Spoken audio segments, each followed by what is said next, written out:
బుడమేరికి ఏదైతే ఇటు లెఫ్ట్ బండి మీద 3 ఏదైతే బ్రీచెస్ 200 మీటర్ల పైబడి ఏదైతే పడ్డాయో, అదేవిధంగా అటు రైట్ బండి మీద 7 బ్రీచెస్ ఏదైతే పడ్డాయో, అదేవిధంగా ఏదైతే పులివాగు దగ్గర 3 బ్రీచెస్ ఏదైతే పడ్డాయో, మరి వెంటనే అందులో కూడా ప్రత్యేకించి ఈ లెఫ్ట్ బండి మీద ఉన్నటువంటి ఆ 200 మీటర్ల 3 బ్రీచెస్ని ఆ గండ్లను పూడిస్తేనే ఆ యొక్క సింగినగర్కి కానీ ఆ విజయవాడ పట్టణంలో ఉన్నటువంటి వరద ఉధృతిని తగ్గించవచ్చు. ఎన్ని సహాయ సహకారాలు చేసినా కూడా, బాధ్యతలు తీసుకుని మనం పనిచేసినా కూడా ఈ గండ్లు పూడ్చకపోతే ఆ యొక్క సింగినగర్ కానీ ఆ యొక్క విజయవాడ పట్టణ ప్రజలకు కానీ ఉపశమనం ఇవ్వలేము అనేటువంటి ఉద్దేశంతో చంద్రబాబు నాయుడు గారు ఎప్పటికప్పుడు ఈ యొక్క గండ్లను పూడ్చడమే ధ్యేయంగా లక్ష్యంగా మాకు మానిటరింగ్ చేస్తూ, అదేవిధంగా నారా లోకేష్ బాబు గారు కూడా స్వయంగా ఈ గండ్ల దగ్గరికి వచ్చి ఆయన కూడా సూచనలు ఇవ్వడమే కాదు, ఏదైతే ఏజెన్సీలను కూడా ఎన్ని కావాలితే అంతమందిని పెట్టుకుని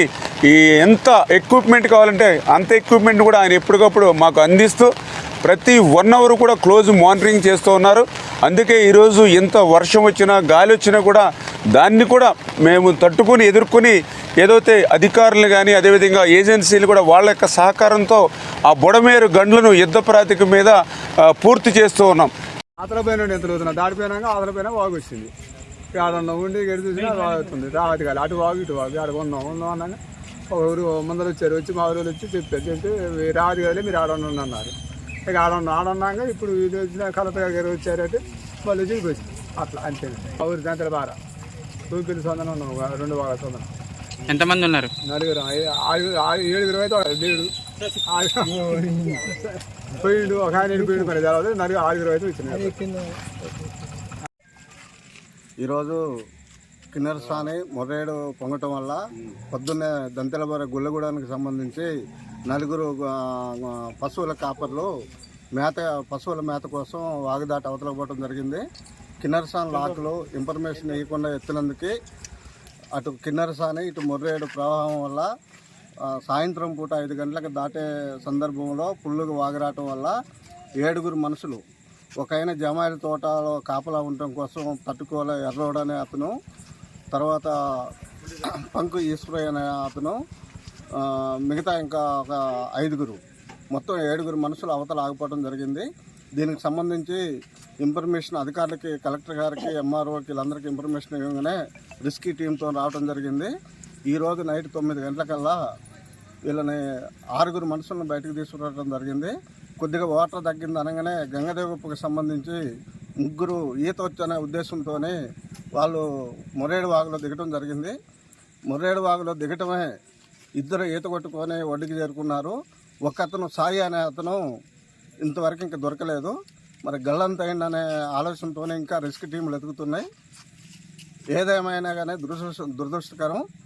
ఈ మొన్న వచ్చిన తుఫానికి కిన్నెరసాని ప్రాజెక్టులు లాకులు లేపటంలో నాగారం వరకు ఇన్ఫర్మేషన్ ఇస్తున్నారు తప్ప దంతెలబోర పంచాయతీ వరకు ఇన్ఫర్మేషన్ ఇవ్వకపోవటం వల్ల పశువుల మేత వర్షాకాలంలో పశువుల మేత దొరకపోవటం వల్ల అడవిలోకి ఫారెస్ట్ వాళ్ళు పోకుండా ఆపటం వల్ల ఈరోజు జమాయిల తోటలో మేపుకుందామని చెప్పేసి వాగు దాటిపోయినందువల్ల ఈ దురదృష్టం జరిగింది.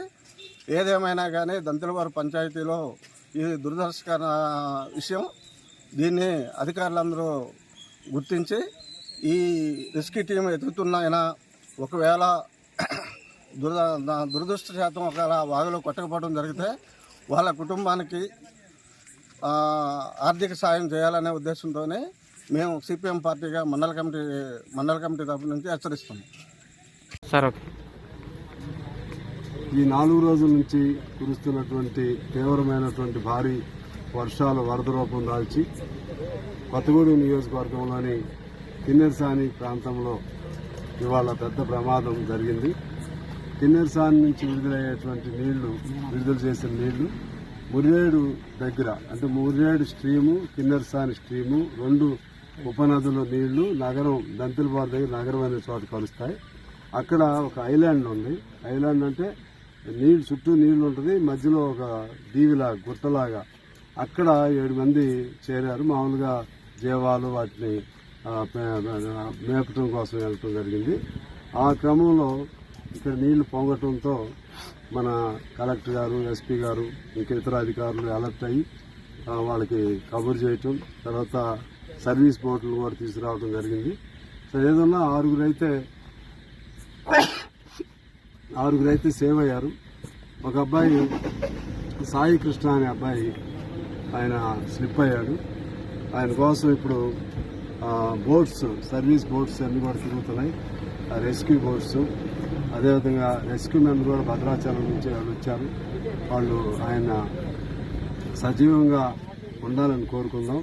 ఎందుకంటే ఇప్పటికే 4 గంటలైంది ఆయన మిస్ అయ్యి. మేమందరం కూడా ఇక్కడే ఉన్నాం వాళ్ళ దగ్గర. సో ఆయన కోసం అన్వేషణ జరుగుతూ ఉంది. ఇక్కడ ప్రధానమైన పాయింట్ ఏంటంటే కిన్నెరసాని నీళ్లు విడుదల చేసేటప్పుడు కిన్నెరసాని నీళ్లకు సంబంధించి ముందస్తు హెచ్చరికలు జారీ చేయాలి. ముందస్తు హెచ్చరికలు జారీ చేయకపోవటం వల్ల ఈ ప్రమాదం తలెత్తింది. మరి వాళ్ళేం జారీ చేసామంటారు, కానీ జనానికి అది అందట్లేదు. గతంలో మైక్ ద్వారా ముందే తెలియజేసేవాళ్ళు. 4 రోజుల క్రితమే వాతావరణ శాఖ హెచ్చరికలు జారీ చేసిన మొన్న కూడా ఉలవనూరు, కిన్నెరసాని ఆ ప్రాంతంలో కూడా కిన్నెరసానిలో ఒక 9 మంది కుటుంబం సమేతంగా బలైపోయేవాళ్ళు. అదృష్టవశాత్తు వాళ్ళు తప్పించుకోవడం జరిగింది అర్ధరాత్రి. అందుకని ఇటువంటి జాగ్రత్తలు తీసుకోవాల్సిన అవసరం కేటీపీ జన్కో వాళ్ళపైన, అలాగే ఇరిగేషన్ శాఖ పైన, వీళ్ళందరిపైన ఉంది. ముఖ్యంగా ఒకవైపు మొత్తం ప్రళయం కనపడతా ఉన్నా కూడా ముందు జాగ్రత్తగా అనౌన్స్ చేయటం, లేదా ముందు జాగ్రత్తగా రెస్క్యూ ఆపరేషన్లు చేయలేకపోవటం అనేది అది విచారకరం. కానీ ఇక్కడ అట్లా జరగలేదు. భద్రాచలంలో కలెక్టర్ గారికి తెలిసిన వెంటనే భద్రాచలం నుంచి మన బోట్స్ అన్ని కూడా తెప్పించడం జరిగింది. సరే ఏదన్నా కూడా ఇక్కడ మానవ ప్రయత్నం లోపం లేకుండా చేస్తున్నారు. కానీ భవిష్యత్తులో మాత్రం కిన్నెరసాని ఎప్పుడైనా ప్రమాదం. వాళ్ళేమో బ్యాలెన్స్ మెయింటైన్ చేసుకోవడం కోసం 402 అడుగులు ఎప్పుడు ఆ లెవెల్ మెయింటైన్ చేయాలి కిన్నెరసాని ప్రాజెక్టులో.